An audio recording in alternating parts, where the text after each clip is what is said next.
Hup, Jabandur, Jabu Gondul, Typhoid, Moinga, Padiza Guy Menyo, Dodge, Lorjan.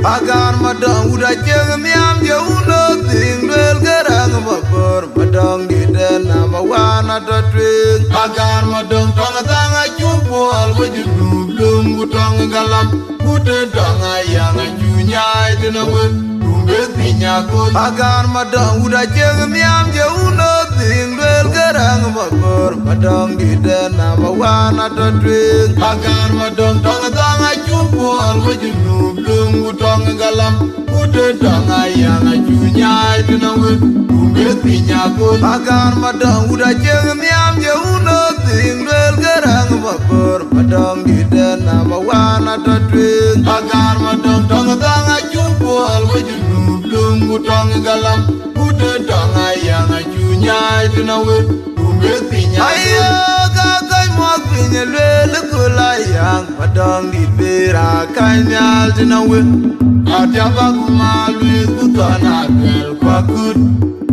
ayam di gerumbe kir kumadal lor kumadal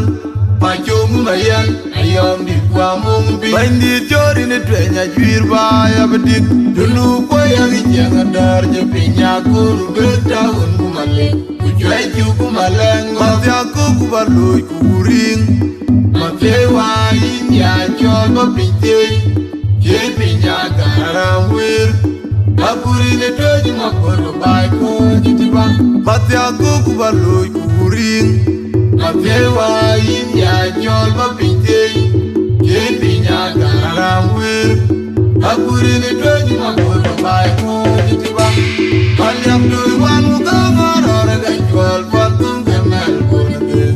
kurbe gatanya lungkin karma dengan nginyam unur wabu benakwa ujala pakam dirwal jam doi tuya di degan tanda dia wijaja kalyam doi wanu kamar gajwal patung kemal kurbe kurbe gatanya lungkin karma dengan nginyam unur wabu benakwa ujala pakam dirwal jam doi tuya di degan tanda dia wijaja kalyam doi wanu kamar gajwal patung kemal kurbe kurbe gatanya lungkin karma dengan nginyam unur wabu benakwa ujala pakam dirwal jam doi tuya di degan tanda dia wijaja Bojang ya baba nyoga manja dengar cinta makan boron mulut makan di luar mojo bojang ya baba kulayam jalan ton madeng kini makan boron mulut pengboron jadi bojang ya baba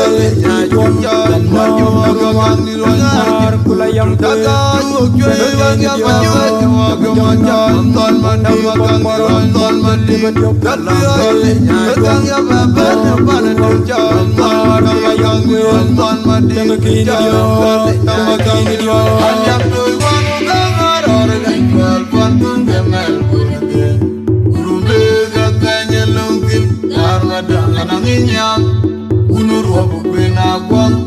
ujala pakam dirwal jam doi tuya di degan tanda dia wijaja ayam doi wanu kamar gajwal patung kemal kurbe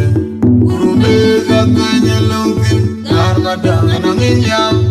unur wabu benakwa ujala pakam dirwal jam doi tuya di degan tanda dia wijaja agar madang udah jangan miam jauh nothing duel gerang babor madang di den nama wana datwing agar madang tanga jupol wajib belum gutong galam udah dong ayang junya itu nawe dumbe tinya kut agar madang udah jangan miam jauh nothing duel gerang mabor madong di den nama wana to twing agar madong tong tanga chupu alwe junu blum mutong galam mute tong ayang ajunya dinawe umbe tinya go agar madong uda jeng miam je uno ting wel garang mabor madong di den nama wana to twing agar madong tong tanga chupu alwe junu blum mutong galam mute tong ayang ajunya dinawe ayo kakai muak pinya lele kulayang padang di pera kanyal jenawe ada bagu malu kutana bel kwakut ayam di gerumbe kir kumadul iyo lor kumadul paco ngulayan ayam di kwamung bi bandi jori ne twenya juir baya bedik junu ko yagi jangadar je pinya kurumbe tahun kumale Jai cukup malang, mati aku kubalui kuring, mati wain ya coba pinting, jadi pinya garang wir, aku rini tuju makor baik aja tiba, mati aku kubalui kuring, mati wain ya coba pinting, jadi pinya garang wir, aku rini tuju makor baik aja tiba, kalian doi walu kamar orang jual pantung kemal kurbe kurbe katanya lungkin karena dengan inyam unur wabu benakwang ujala belakang di rual jam doi tu ya di dekat karena dia wijaja kalian doi walu kamar orang jual pantung kemal kurbe kurbe katanya lungkin karena dengan inyam unur wabu benakwang ujala pakam di rual jam doi tu ya di dekat karena dia wijaja kalian doi wanu kamar orang jual pantun kemal kurbe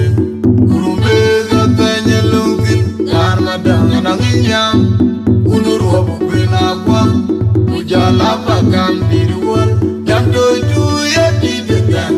karena dia wijaja Bojang ya baba nyo gamanja ngar cinta makan moron mungo wajah makan ni wal mojo bojang ya baba kulayam ton maden kini yo makan moron mojo maden dorong jadi bojang ya baba jan mojo makan ni wal kulayam bojang ya baba gamanja ton maden makan moron ton maden bojang ya baba pada dojam nama yang nonton mati jam banyak doi wanu kamar orang jual pantun kemal kurbe kurbe katanya lungkin karena dengan inyam unur wabu benakwang ujala pakam di rual jam doi tu ya di dekat karena dia wijaja banyak doi wanu kamar orang jual pantun kemal katanya lungkin karena dengan inyam unur wabu benakwang ujala pakam di rual jam doi tu